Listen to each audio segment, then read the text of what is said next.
Ambassador Zekthor stood before the Galactic Council, his 4 eyes gleaming with satisfaction. The holographic display behind him showed a small blue planet rotating peacefully in the darkness of space. "Esteemed council members," he announced, his translator converting his clicks and whistles into the common tongue. "The Crethean Empire has identified a new species for incorporation. They call themselves humans, and their planet Earth holds resources we require. They have been issued the standard ultimatum: surrender or face annihilation." Council member Yara, a crystalline being from the Luminous Collective, pulsed with concern. "Have you conducted the full psychological assessment? The biological threat evaluation?" Zekthor waved a dismissive appendage. "Unnecessary. They are a young species, barely past their first atomic age. Their military technology is primitive. We detected no natural armor, no venom glands, no telepathic abilities. They cannot even survive in most atmospheric compositions without artificial assistance." "And their response?" asked General Throck, the Council's military advisor. "They refused our generous offer," Zekthor said with what passed for a smile among his kind. "They said, and I quote, 'Come and take it.' Amusing, really. The Crethean fleet departs within the cycle." Yara's crystalline form dimmed. "I urge caution." "The preliminary reports are irrelevant," Zekthor interrupted. "The decision is made. Within 3 cycles, Earth will be ours." 2 cycles later, Zekthor was no longer smiling. The Crethean flagship hung in orbit above Earth, but it was not a victorious positioning. Half the invasion fleet was debris, scattered across the void like broken toys. The humans had been waiting. "How?" Zekthor demanded, staring at the tactical display in disbelief.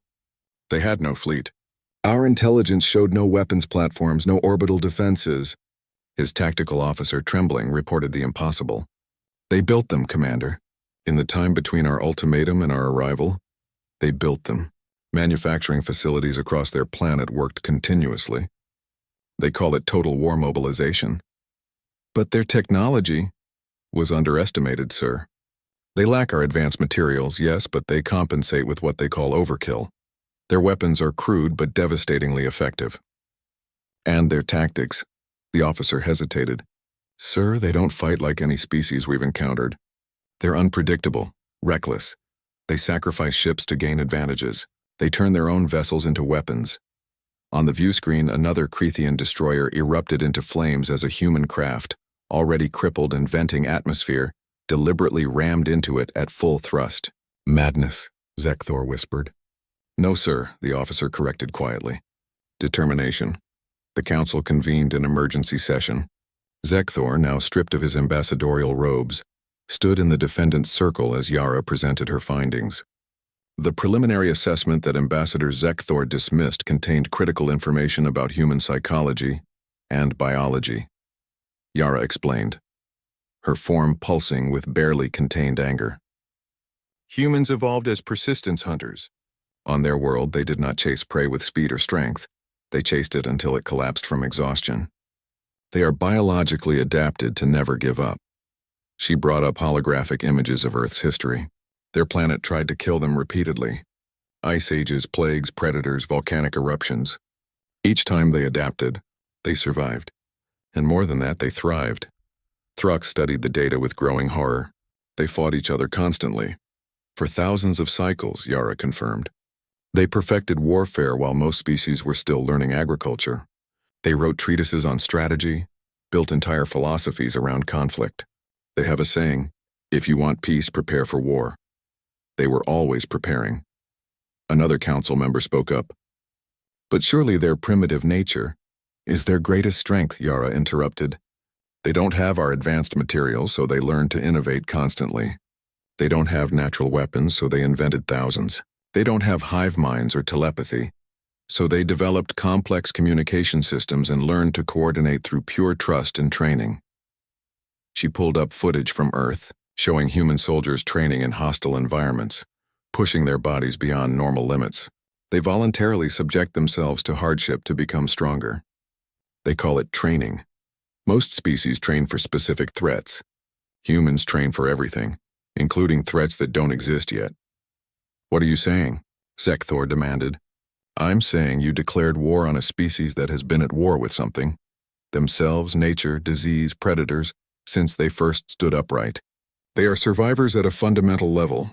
It's encoded in their genes, their culture, their very psychology. Throck brought up casualty reports. The Krathian fleet has been destroyed. Earth's losses were significant, but they're already rebuilding, and they're not stopping there. Our intelligence shows their reverse engineering captured Krathian technology. In cycles, perhaps stellar cycles, they'll have warp capability. A heavy silence fell over the council. There's more, Yara continued softly. Humans have a concept called vengeance, where, when attacked, they don't just defend, they retaliate. And they have long memories. Very long memories. Sekthor felt his confidence finally completely shatter. What have I done? You made them notice us, Yara said. You gave them a reason to reach for the stars not with wonder, but with purpose. You showed them they're not alone in the universe and that the universe can be hostile. General Throck added grimly, you gave them a threat to prepare for. And if there's one thing humans excel at, it's preparation for threats. The council voted unanimously. First contact with humanity would be reattempted, this time with diplomacy, reparations, and a formal apology. The Krathian Empire would be sanctioned, its aggressive expansion halted. But as the council adjourned, Yara looked at the blue planet on the display and felt something she rarely experienced. Fear mixed with respect. Humanity had passed a test they didn't know they were taking. They had shown the galaxy that despite their lack of natural advantages, despite their primitive status, they possessed something far more dangerous than claws or venom. They possessed the absolute refusal to surrender. And now, the galaxy would have to live with the consequences of teaching Earth's most important lesson, that they were not alone and they were not welcome. The age of humanity had begun,